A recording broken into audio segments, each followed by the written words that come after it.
potentially be the opportunity of a lifetime. This could change somebody's life today. Elise here with the Russell Center, back for the Walmart Road to Open call, where I'm here with Danielle and Travis. Did I say it right? Yes, you did. Okay, with the CuppaBrew Coffee, and you guys came out here for this Road to Open call. A lot of energy here today, a lot of information, a lot of takeaways. Some folks got a fast pass, some folks did not. I learned that you guys did not get a fast pass, but I heard you got some good information. Yes. Tell me about that. Yes, I can go. So for us, we are CuppaBrew. We are premium, authentic Jamaican Blue Mountain coffee, and it was such an honor to even be here. We are new to market, and I think more than the fast pass itself was the feedback that we were able to get. It was the questions that we were actually thankfully able to answer, and really just to see the Walmart representatives just giving their time and pouring into us, so that way we are going to still apply, and we will be there in October, but we know now what to think of, and I think ultimately we got reassurance, I would say, that we're on the right path. It was just a specific category where at this time they could not offer a blue pass. That said, though, I think the feedback is going to be something that is life-changing for us. And you guys are in our Retail Readiness Academy, correct? Yes. How did you find out about that? Well, we actually became stakeholders first, and all information just started coming out at that point. That's how we do. And we met Steph and Terry, and they said, you guys have to be in RRA. Like, you have to get in. Yeah. So we applied, and that's how we got here. Yeah. And PDP. We're also in PDP. Oh, nice. Yep. So you're taking full advantage of the Russell Absolutely. Center. What has the experience been like for you so far? It's such a great journey. If we didn't apply to Russell Center, we probably would still trying to figure out who we are as a coffee company. The resources that's there just really push forward our company. I mean, we pitched to Walmart today. To Walmart. Who says that? Who says that? Think about that. Yeah. We never thought we would actually done this. We just always think of CuppaBrew as, it's going to be our hobby, right? And once we got into Russell Center, things just start moving so quickly, but proactive as well. So it's just a blessing to be here. Yeah. What do you do after today to prepare for the next time you meet with Walmart? You want to take this?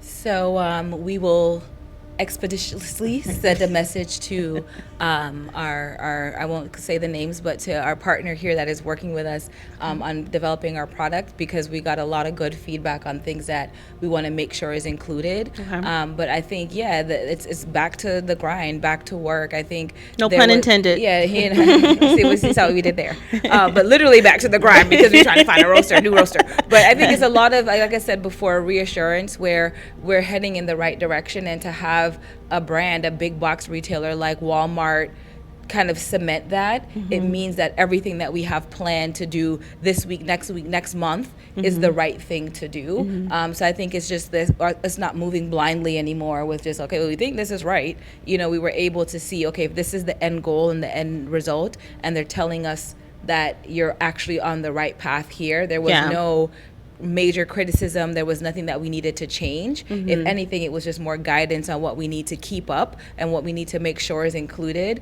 When we go home, it's just staying on that path and making sure that we just keep believing in ourselves. And and I like to talk about support at a time where we're hearing different things about different retailers and what that translates to for especially Black business owners. Why would you encourage people to continue to support and buy these products off of these store shelves?